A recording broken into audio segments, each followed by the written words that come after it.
The last thing you'd expect when you're hiking through the woods is to stumble upon a legendary flying ship. But maybe that's only because you haven't done enough hiking around ancient Asian ruins. I sure haven't. It's November 2017 near the village of Asuka, southeast of Osaka, Japan. Travel vlogger Doug Merritt is filming his trek through the surrounding hills and forest when he arrives at his destination. I think I see it right in front of me. Wow. It's actually bigger than I expected. His video shows a gigantic stone structure rising above the dense forest floor on a hillside. There's an indentation down the middle with 2 rectangular holes on either end. Made of solid granite, the carved mound is 36 by 26 feet and stands 15 feet high. The stone seemed to be out of place there at the top of the hill. It was just sitting there, appearing to have just fallen from the sky out of nowhere.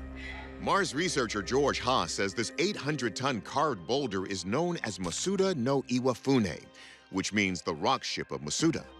Some believe it's tied to a Japanese legend put into writing in the early 1800s. A group of fishermen noticed an unusual spacecraft landing in the distance in the water. The ship came to shore, a door opened, and they could see a lovely woman coming out of the spacecraft. And she started speaking to them in a language they had never heard before. And as soon as she got there, she got back into the craft and flew away, never to be heard of again. So is the rock ship of Masuda a carving to commemorate this encounter? Some believe it looks like the hollow ship drawings. But most think it's a lot older, dating to Japan's Old Mound period between 250 and 500 AD. During that time, in the same area as the rock ship, the ancient Japanese built several giant keyhole-shaped formations. And here's where it gets weird. George Haas says similar formations are found in one other place: Mars. Look at them side by side. The photo on the right was taken by NASA. This structure on Mars is completely symmetrical. It is a keyhole formation with a circular mound at the top and a triangular form at the bottom. Is there a connection between this part of Japan and the Red Planet? Something that had cosmic visitors interested in both? The Valley of Asuka, where the rock ship and these tombs are found, is considered the birthplace of Japanese civilization.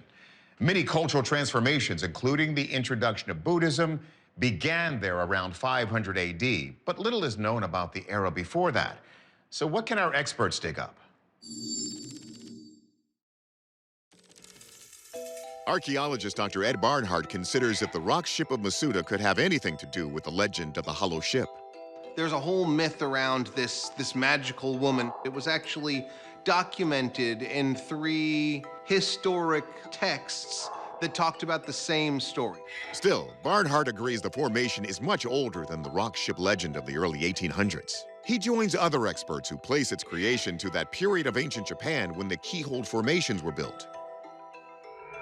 Barnhart adds that those strange keyholes on Mars are most certainly the result of natural forces like erosion, while the Japanese keyholes are man-made tombs. This is a very religiously steeped area, and at a time period called the tumulus period, there were a number of stone-built and carved tombs in the area. So this may fall into that tradition. Okay. Then since the rock ship of Masuda was found near these tumulus-era burial mounds, could it also be a tomb? Anthropologist Kathy Strain investigates. What we do know is that this area was used a lot during the Great Burial Period. And so it's quite possible that this was the start of a burial and it ended up getting abandoned because it got a crack in it. So then it's not perfect anymore. But Barnhart has another idea. It relates to the ancient practice of fermenting rice to make the brewed alcohol sake. There's another stone in the area called the sake boat stone that has a variety of circular holes and canals that functionally could be used in the process of sake making, skimming the top of one, making it more pure in the other ones as the canal feeds the process through. This one is very different, though. The holes are deep. There's only 2 of them. They don't actually line up very well to let one skim the other. It's an interesting theory, but at this point, that's all it is. There's no evidence for the tomb or the sake theory, either in the written or archaeological records. All we have is the stone and our best guesses. Our verdict, it is still unknown exactly who carved this mound and why. The legend of the hollow ship UFO also remains a nazo. That's Japanese for mystery. But there are enough independent accounts of it that we're not ruling out a close encounter of the Japanese kind. Summer 2020 in the state of Tabasco in southern Mexico. Archaeologists are surveying the land from above, armed with a new technology called LIDAR. It stands for Light Image Detection and Ranging. Laser beams are sent to the ground and bounce back, creating a digital map of areas hidden for centuries by thick, dense vegetation. The team is working in the remote jungles when their LIDAR detectors uncovered this. It's a series of images which appear to be a city containing rectangular plazas and platforms with distinct lines and edges. So remember, this isn't a photo, it's a laser image of the jungle from above, enabling us to see what's covered by the canopy and underbrush. So take a look at these rectangles. Here, here, and then we've got a large one here. Some of them are nearly a half-mile long. And then take a look at these lines here. I'm just wondering, I could be wrong about this. Could they be roads? Dr. Takashi Inomata led the team that made the discovery. It was really great, particularly those perfect rectangular shaped site. That's something we were not expecting. Writer Eric Grundhauser says some have speculated it's a famous, legendary lost city. These structures and the mysteries surrounding them really harken back to some older legends of lost cities, of the idea of El Dorado. El Dorado was a legendary city filled with gold that the Spanish conquistadors heard rumors about while exploring the New World in the 1500s. Many died in their unending quest to find it, including the English courtier Sir Walter Raleigh, who was beheaded for battling the Spaniards during the fruitless search. Yet another theory about this site is that it's evidence of the oldest civilization known to Mesoamerica. These structures could possibly have been created by the Olmec civilization. There are only two other major sites where we know the Olmec to have lived. The Olmec date between 1600 and 350 BC, hundreds of years before the more well-documented Inca, Mayan, and Aztec empires. It's still unclear how and why their civilization vanished. We thought we already knew about many of those big sites.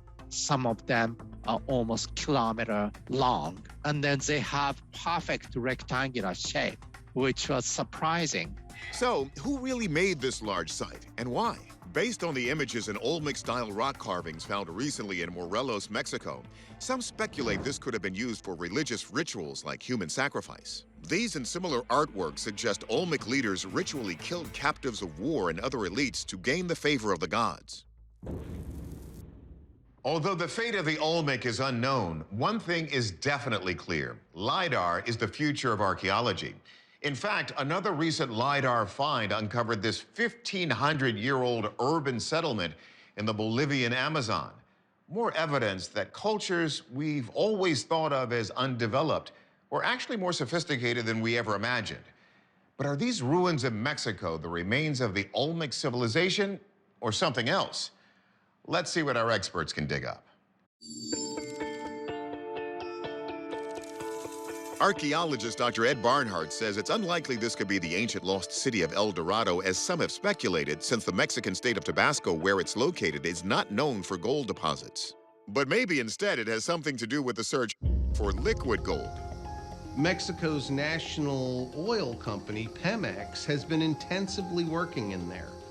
So it's possible that some of those things that look ancient might be overgrown Pemex platforms. But as he looks more closely, Barnhart recognizes the pattern of these structures as something familiar to archaeologists. This entire thing was once a big platform with buildings and probably big sculptures as well. We're talking about huge areas upon which the Olmec put their cities. Anthropologist Kathy Strain points to another important clue. It looks like mounds that we already know about that are at the two other complexes that we know are associated with Olmec. The Mayans came along later and they occupied a different place in that jungle. And so we know this was exclusively Olmec because of where it's located. So we think it's Olmec, but we still don't know exactly what we're looking at or what purpose it served. It is possible that this could represent a burial ground, but burial mounds tend to be small. What this could be is a platform for religious purposes. You would have the ruler at one end and a parade going up the middle, spectators on the sides. A rendering of what this platform may have looked like demonstrates that the Olmec were likely the first Mesoamerican civilization with the engineering know-how to build such monumental stone structures. But we won't know that information until we see what it looks like physically. Now, of course, it's long been suggested that various Mesoamerican sites like the Nazca Lines in Peru were designed to communicate with or even guide extraterrestrial visitors. Mainstream archaeologists usually dismiss these theories, but even they remain mystified about this latest find. Honestly, we don't know what they are. We don't know why they built this and what they mean.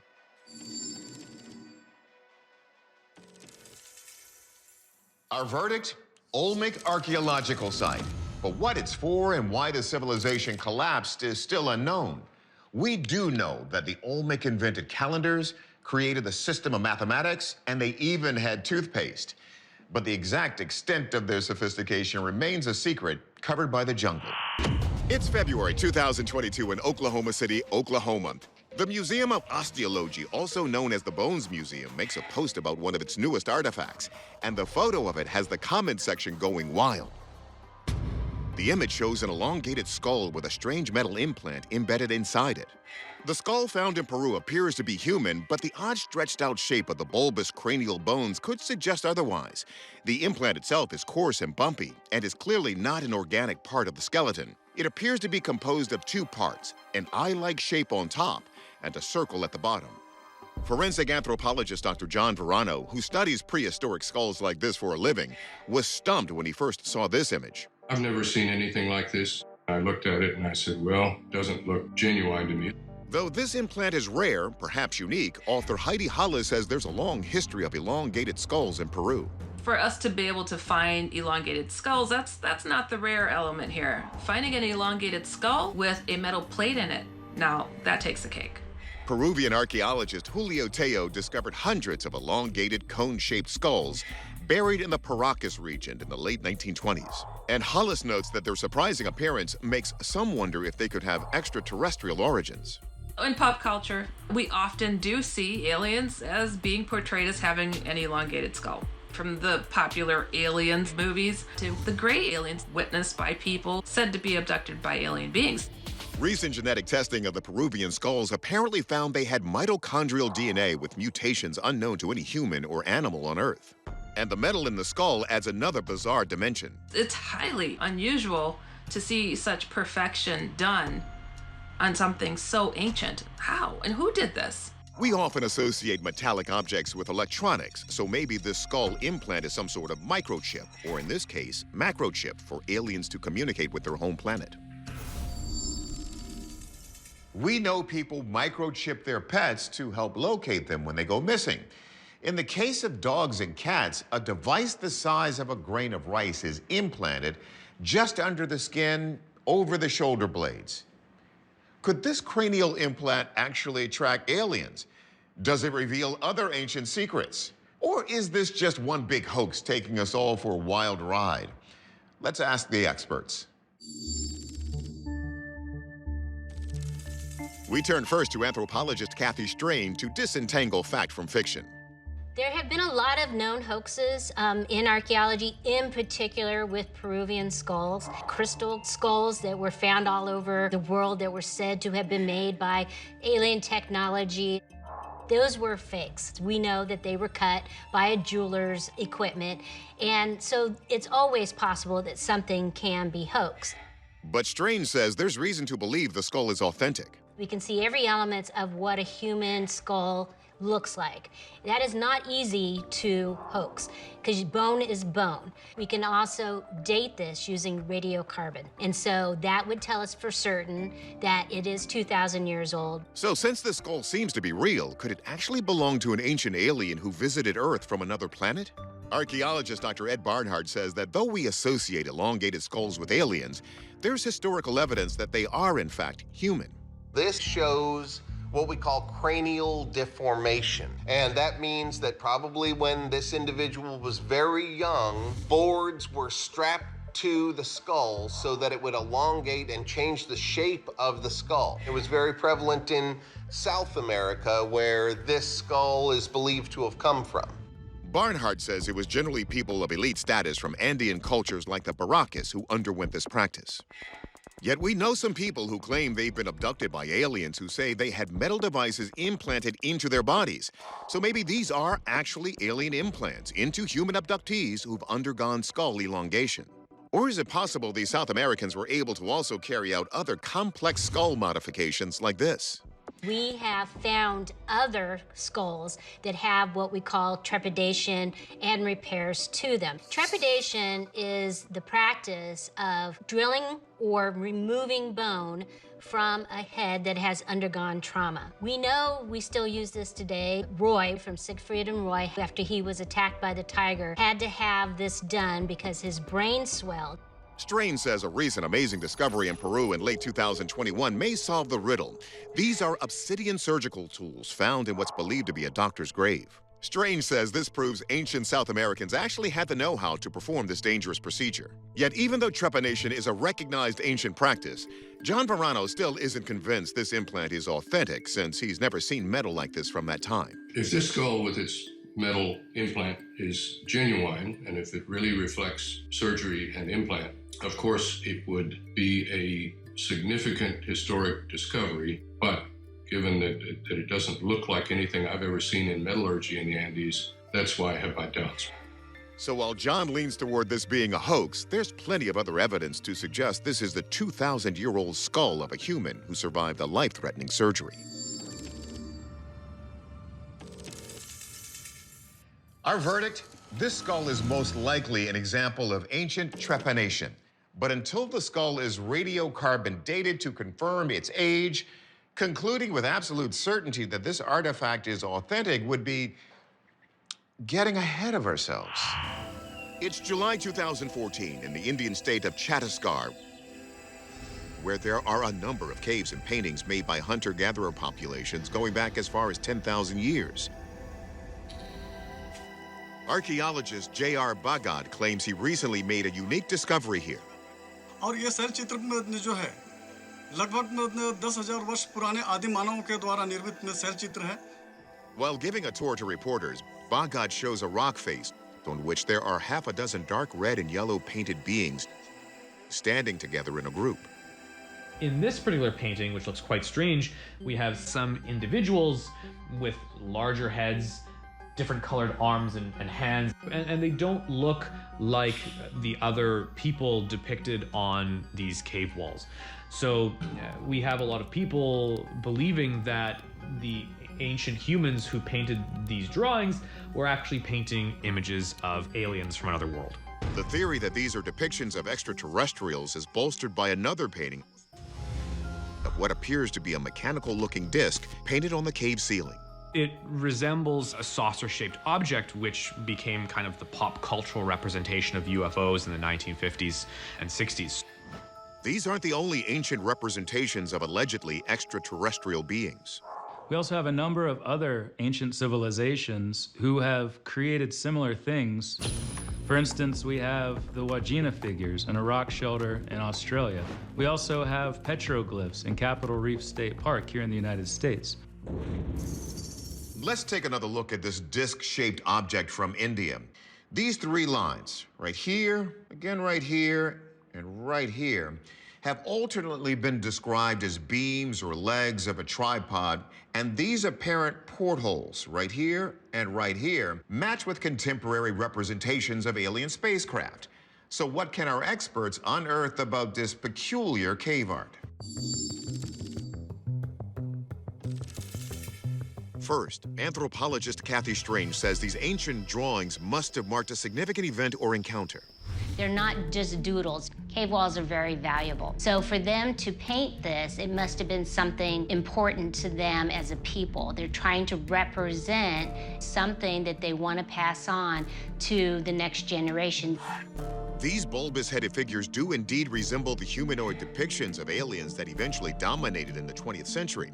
So a connection seems possible. However, archaeologist Ed Barnhart believes they are documentation of a different kind of cosmic trip. These ancient cultures relied upon people called shamans who would typically go into altered states of consciousness to receive information, and those were induced by hallucinogenic drugs or starvation or sleep deprivation. What they painted on the walls were their experiences they were having during their hallucinogenic trances. In those caves, they would feel like they're floating outside of their body, and they would show themselves elongated and the floor falling out below them.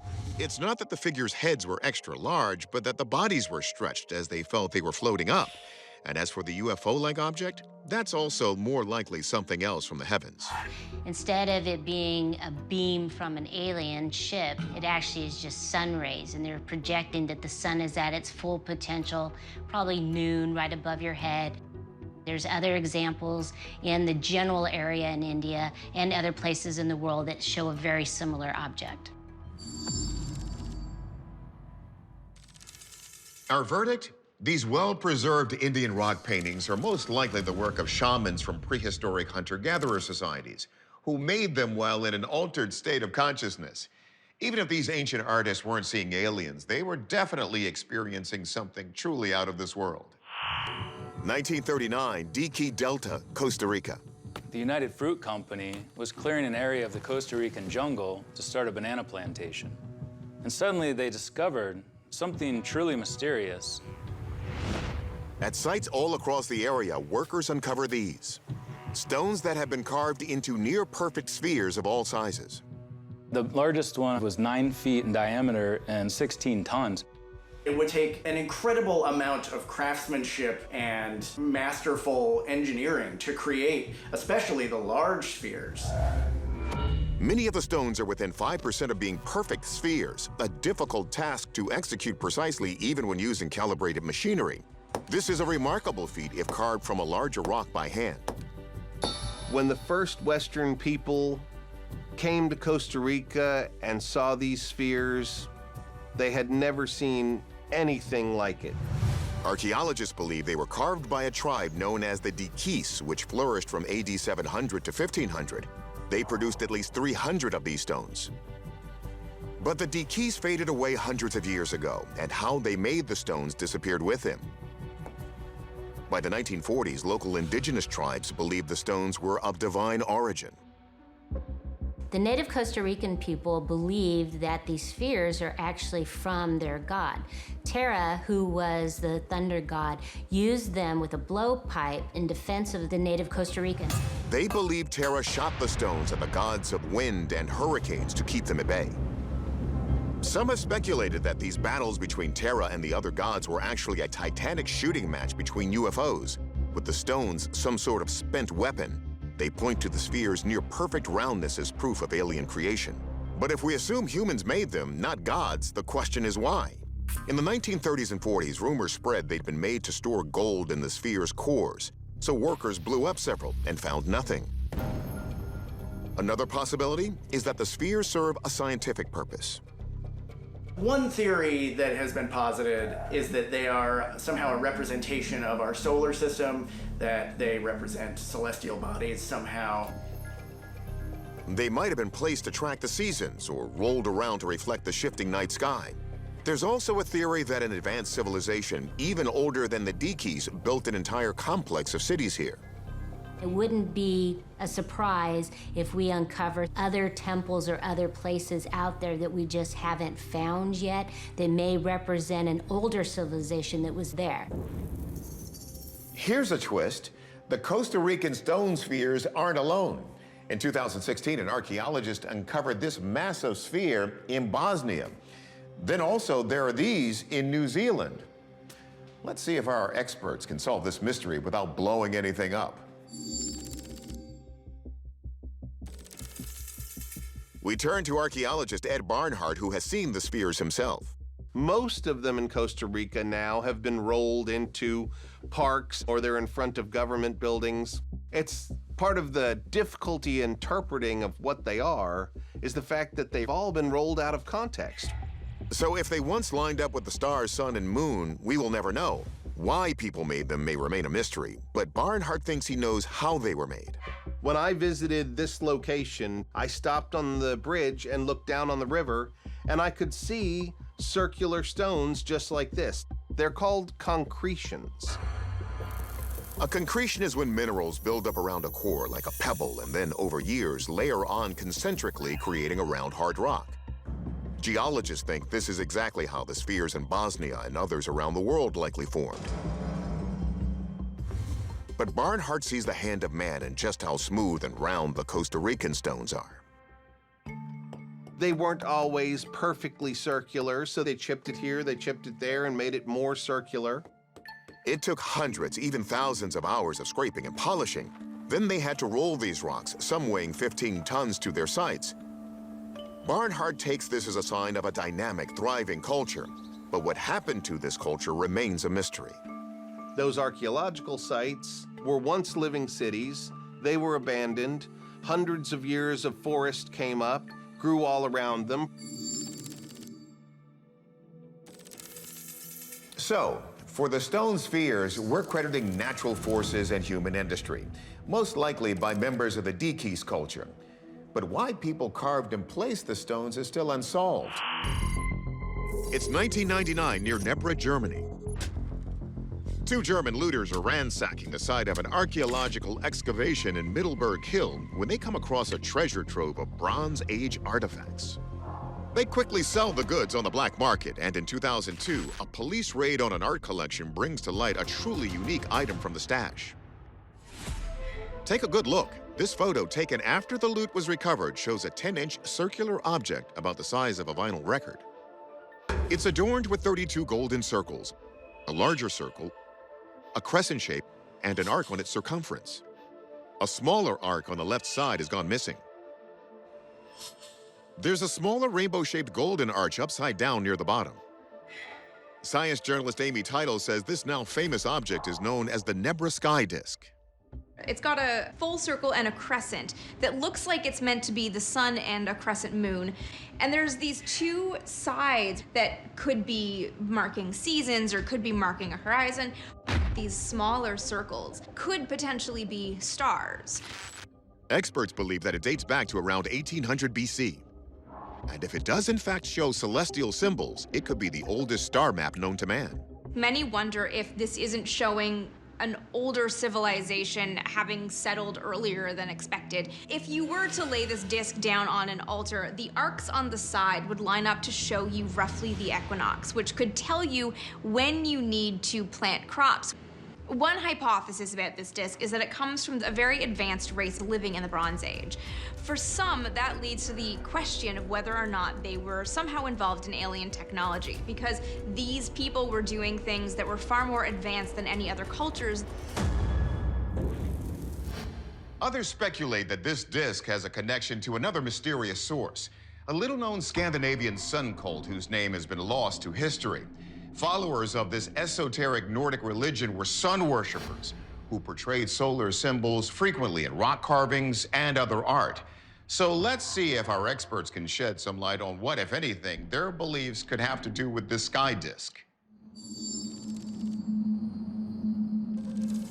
There's ample evidence that ancient humans had knowledge of astronomy, as seen in famous sites like Stonehenge, Machu Picchu, and Chichen Itza. So they probably didn't need extraterrestrial help. But anthropologist Kathy Strain wonders if this artifact is connected to cultures known for their astronomical observations. Could the Nebra Sky Disk actually be an accurate star map? We have the seven sisters of the Pleiades right here. And it's an indicator that whenever the crescent moon was at this 3/4 and you could see the Pleiades, that you needed to add on to your calendar a leap month so that you could keep your agriculture correct. But archaeologist Dr. Ed Barnhart isn't quite sure that's what we're seeing here. One of the things that distinguish the Pleiades from some of the other stars is that they're less bright. If they were trying to depict a map of the sky, they would not make the Pleiades as bright and large as the other stars. Even just this sun and the moon here, it is physically impossible for this arrangement to be this close in a single view. It is not a map through which anyone could match it to the sky. But since some claim this disk was able to keep track of the equinoxes, could it have been some sort of ancient calendar? The smaller you try to make a circle like this to observe the sun, the more exact position you have to be in. Something this small a scale can't really function as an observatory. Then is it possible this could simply be an elaborate piece of ancient artwork? The fact that this is predominantly copper with bronze as kind of flare points towards it being an object of art. Copper is not good for making tools. If we look at all of the Bronze Age objects that we have, there are more pieces of art and jewelry than there are weapons and tools. But given the object's sketchy origins, is there a chance this could just all be a hoax? There are people who have claimed that the looters themselves created this as a hoax in order to get more money. However, the soil adhering to the back of it matched the exact location where the looters said they got it.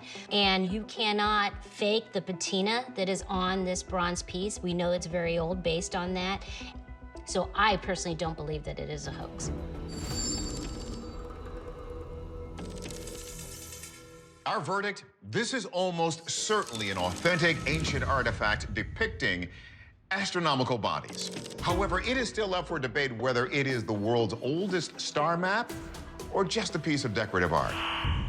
In the Kimberley region of Western Australia, the Aboriginal people left intriguing paintings on cave walls.